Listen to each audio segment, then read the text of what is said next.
ओम शांति। साकार मुरली 11 फरवरी 2025। सुनेंगे ईश्वरीय महावाक्यों को विस्तार से। मीठे बच्चे, तुम्हें भगवान पढ़ाते हैं। तुम्हारे पास है ज्ञान रत्न। इन्हीं रत्नों का धंधा तुम्हें करना है। तुम यहाँ ज्ञान सीखते हो, भक्ति नहीं। प्रश्न: मनुष्य ड्रामा की किस वंडरफुल नोंद को भगवान की लीला समझ उसकी बड़ाई करते हैं? उत्तर: जो जिसमें भावना रखते उन्हें उसका साक्षात्कार हो जाता है। तो समझते हैं यह भगवान ने साक्षात्कार कराया, लेकिन होता तो सब ड्रामा अनुसार है। एक ओर भगवान की बड़ाई करते, दूसरी ओर सर्वव्यापी का ग्लानि कर देते हैं। ओम शांति। भगवान वाच बच्चों को यह तो समझाया हुआ है कि मनुष्य को व देवता को भगवान नहीं कहा जाता। गाते भी है ब्रह्मा देवताय नमः, विष्णु देवताय नमः, शंकर देवताय नमः। फिर कहा जाता है शिव परमात्माय नमः। यह भी तुम जानते हो शिव को अपना शरीर नहीं है। मूल वतन में शिव बाबा और सालिग्राम रहते हैं। बच्चे जानते हैं कि अभी हम आत्माओं को बाप पढ़ा रहे हैं, और जो भी सत्संग है वास्तव में वहाँ कोई सत का संग है नहीं। बाप कहते हैं वह तो माया का संग है। वहाँ ऐसे कोई नहीं समझेंगे कि हमको भगवान पढ़ाते हैं। गीता भी सुनेंगे तो श्री कृष्ण भगवान वाच समझेंगे। दिन प्रतिदिन गीता का अभ्यास कम होता जाता है, क्योंकि अपने धर्म को ही नहीं जानते। श्री कृष्ण के साथ तो सभी का प्यार है, श्री कृष्ण को ही झुलाते हैं। अब तुम समझते हो हम झुलाए किसको? बच्चे को झुलाया जाता है, बाप को तो झुला ना सके। तुम शिव बाबा को झुलाएंगे? वह बालक तो बनते नहीं, पुनर्जन्म में आते नहीं, वह तो बिंदु है, उनको क्या झुलाएंगे? श्री कृष्ण का बहुतों को साक्षात्कार होता है। श्री कृष्ण के मुख में तो सारी विश्व है, क्योंकि विश्व का मालिक बनते हैं। तो विश्व रूपी माखन है, वो जो आपस में लड़ते हैं वह भी सृष्टि रूपी माखन के लिए लड़ते हैं। समझते हैं हम जीत पाले। श्री कृष्ण के मुख में माखन का गोला दिखाते हैं। यह भी अनेक प्रकार के साक्षात्कार होते हैं, परंतु अर्थ कुछ भी नहीं समझते हैं। यहाँ तुमको साक्षात्कार का अर्थ समझाया जाता है। मनुष्य समझते हैं हमको भगवान साक्षात्कार कराते हैं। यह भी बाप समझाते हैं जिसको याद करते हैं। समझो कोई श्री कृष्ण की नवदा भक्ति करते हैं तो अल्पकाल के लिए उनकी मनोकामना पूरी होती है। यह भी ड्रामा में नोंद है। ऐसे नहीं कहेंगे कि भगवान ने साक्षात्कार कराया। जो जिस भावना से जिसकी पूजा करते हैं उनको वह साक्षात्कार होता है। यह ड्रामा में नोंद है, या तो भगवान की बड़ाई की है कि वह साक्षात्कार कराते हैं। एक तरफ इतनी बड़ाई भी करते, दूसरी तरफ फिर क्या देते? पत्थर टिक्कर में भगवान है। कितनी अंधश्रद्धा की भक्ति करते हैं। समझते हैं बस श्री कृष्ण का साक्षात्कार हुआ।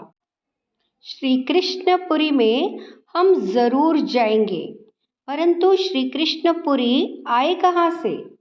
यह सब राज बाप तुम बच्चों को अब समझाते हैं।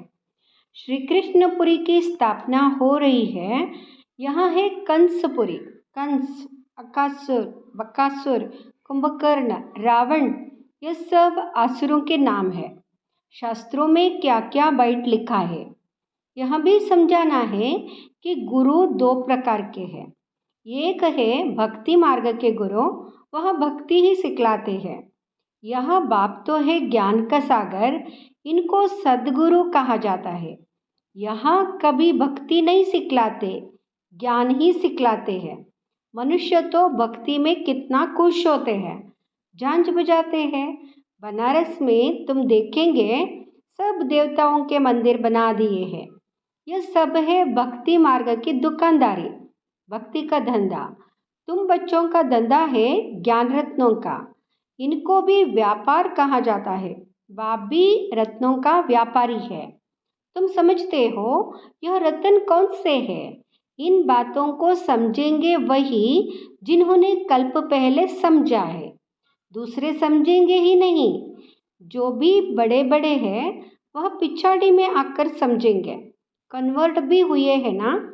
एक राजा जनक की कथा सुनाते हैं। जनक फिर अनुजनक बना। जैसे कोई का नाम श्री कृष्ण है तो कहेंगे तुम अनुदैवी श्री कृष्ण बनेंगे। कहाँ वहाँ सर्वगुण संपन्न श्री कृष्ण, कहाँ यहाँ कोई का लक्ष्मी नाम है और इन लक्ष्मी नारायण के आगे जाकर महिमा गाती है। यह थोड़े ही समझती कि इनमें और हमारे में फर्क क्यों हुआ। अभी तुम बच्चों को नॉलेज मिली है यह सृष्टि चक्र कैसे फिरता है।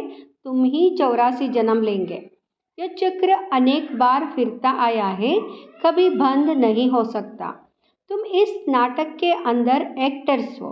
मनुष्य इतना ज़रूर समझते हैं कि हम इस नाटक में पार्ट बजाने आए हैं, बाकी ड्रामा के आदि मध्य अंत को नहीं जानते। तुम बच्चे जानते हो हम आत्माओं के रहने का स्थान परे ते परे है। वहाँ सूर्य चांद की भी रोशनी नहीं है। यह सब समझने वाले बच्चे भी अक्सर करके साधारण गरीब ही बनते हैं, क्योंकि भारत ही सबसे साहूकार था, अब भारत ही सबसे गरीब बना है। सारा खेल भारत पर है। भारत जैसा पावन खंड और कोई होता नहीं। पावन दुनिया में पावन खंड होता है और कोई खंड वहाँ होता ही नहीं। बाबा ने समझाया है यह सारी दुनिया एक बेहद का आइलैंड है, जैसे लंका टापू है। दिखाते हैं रावण लंका में रहता था।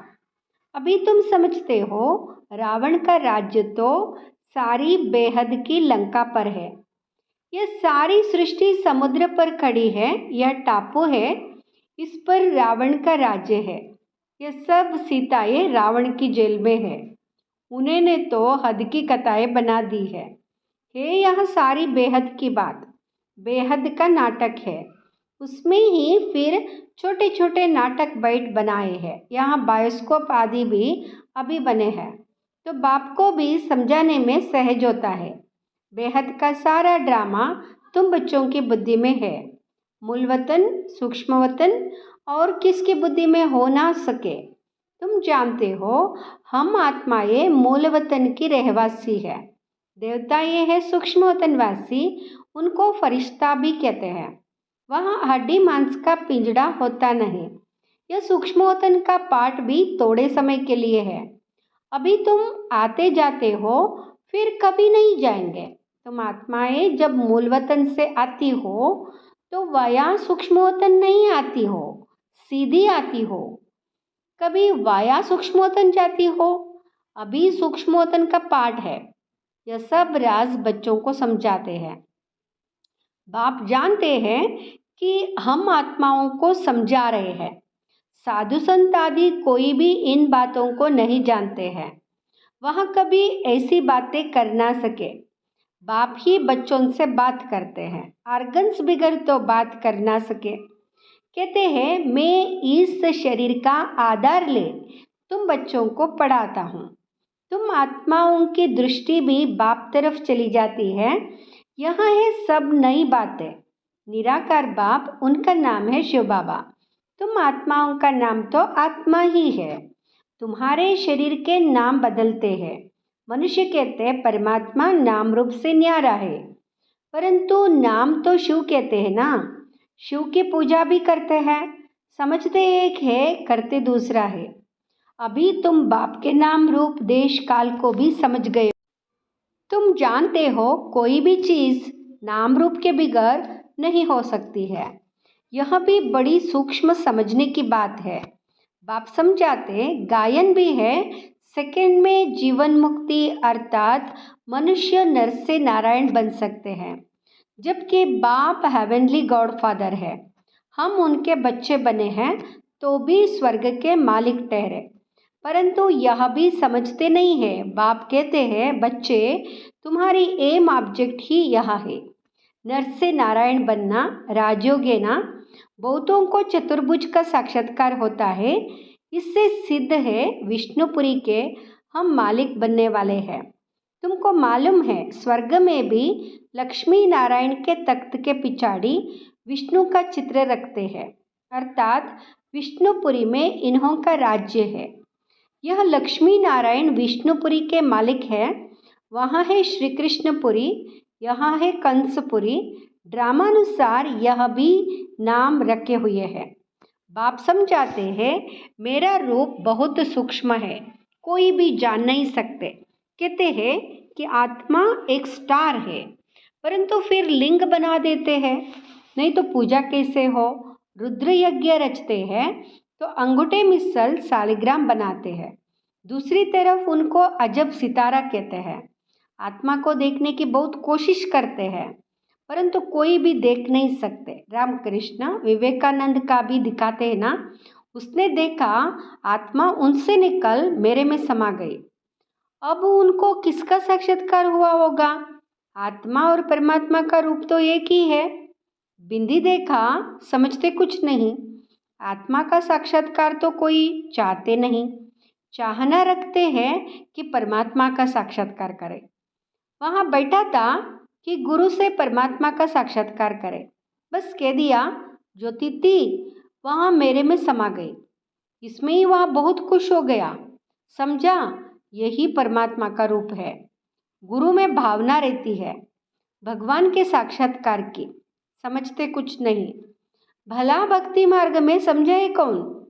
अब बाप बैठ समझाते हैं, जिस जिस रूप में जैसी भावना रखते हैं, जो शक्ल देखते हैं वह साक्षात्कार हो जाता है। जैसे गणेश की बहुत पूजा करते हैं तो उनका चैतन्य रूप में साक्षात्कार हो जाता है, नहीं तो उनको निश्चय कैसे हो।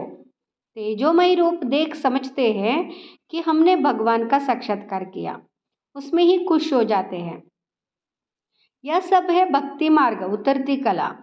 पहला जन्म अच्छा होता है, फिर कमती होते होते अंत आ जाता है। बच्चे ही इन बातों को समझते हैं। जिनको कल्प पहले ज्ञान समझाया है उनको ही अब समझा रहे हैं। कल्प पहले वाले ही आएंगे, बाकी औरों का तो धर्म ही अलग है। बाप समझाते हैं, एक एक चित्र में भगवान वाच लिख दो। बड़ा युक्ति से समझाना होता है। भगवान वाच है ना, यादव कौरव और पांडव क्या करत भये, उसका यह चित्र है। पूछो, तुम बताओ अपने बाप को जानते हो? नहीं जानते हो तो गोया बाप से प्रीत नहीं है ना, तो विपरीत बुद्धि ठहरे। बाप से प्रीत नहीं तो विनाश हो जाएंगे। प्रीत बुद्धि विजयंती सत्यमेव जयते, इनका अर्थ भी ठीक है। बाप की याद ही नहीं तो विजय पा नहीं सकते, याद ही नहीं विजय पा नहीं सकते। अभी तुम सिद्ध कर बतलाते हो। गीता शिव भगवान ने सुनाई है, उसने ही राजयोग सिखाया ब्रह्मा द्वारा। यह तो श्री कृष्ण भगवान की गीता समझकर कसम उठाते हैं। उनसे पूछना चाहिए, श्री कृष्ण को आजिर नाजिर जानना चाहिए। वह भगवान को कहते हैं, ईश्वर को आजिर नाजिर जान, सच बोलो। रोला हो गया ना तो कसम भी झूठा हो जाता। सर्विस करने वाले बच्चों को गुप्त नशा रहना चाहिए। नशे से समझाएंगे तो सफलता होगी। तुम्हारी यहाँ पढ़ाई भी गुप्त है, पढ़ाने वाला भी गुप्त है। तुम जानते हो हम नई दुनिया में जाकर यह बनेंगे। नई दुनिया स्थापन होती है महाभारत लड़ाई के बाद। बच्चों को अब नॉलेज मिली है, वह भी नंबरवार धारण करते हैं। योग में भी नंबरवार रहते हैं, यह भी जांच रखनी चाहिए हम कितना याद में रहते हैं। बाप कहते हैं, यह अभी तुम्हारा पुरुषार्थ भविष्य 21 जन्मों के लिए हो जाएगा। अभी फेल हुए तो कल्पांतर फेल होते रहेंगे, ऊंच पद नहीं पा सकेंगे। पुरुषार्थ करना चाहिए ऊंच पद पाने का। ऐसे भी कई सेंटर्स पर आते हैं जो विकार में जाते रहते हैं और फिर सेंटर्स पर आते रहते हैं, समझते हैं ईश्वर तो सब देखता है, जानता है। अब बाप को क्या पड़ी है? अब बाप को क्या पड़ी है जो यहाँ बैठ देखेगा? तुम झूठ बोलेंगे, विकर्म करेंगे तो अपना ही नुकसान करेंगे। या तो तुम भी समझते हो, काला मुंह करता हूँ तो ऊंच पद पा नहीं सकूंगा। सो बाप ने जाना तो भी बात तो एक ही हुई। उनको क्या दरकार पड़ी है अपनी दिल खानी चाहिए, मैं ऐसा कर्म करने से दुर्गति को पाऊंगा। बाबा क्यों बतावे? हाँ, ड्रामा में है तो बतलाते भी है। बाबा से छिपाना गोया अपनी सत्यानाश करना है। पावन बनने के लिए बाप को याद करना है। तुमको यही फुरना रहना चाहिए कि हम अच्छी रीति पढ़कर ऊंच पद पावे। कोई मरा व जिया उनका फुरना नहीं है। फुरना फिक्र रखना है कि बाप से वर्षा कैसे लेवे, तो किसको भी तोड़े में समझाना है। अच्छा, मीठे मीठे सिकलदे बच्चों प्रति माता पिता बाप दादा का याद प्यार और गुड मॉर्निंग। रूहानी बाप की रूहानी बच्चों को नमस्ते। हम रूहानी बच्चों की रूहानी माता पिता बाप दादा को याद प्यार, गुड मॉर्निंग, नमस्ते, शुक्रिया बाबा। धारणा के लिए मुख्य सार। फर्स्ट, गुप्त नशे में रहकर सर्विस करनी है। ऐसा कोई कर्म नहीं करना है जो दिल खाती रहे।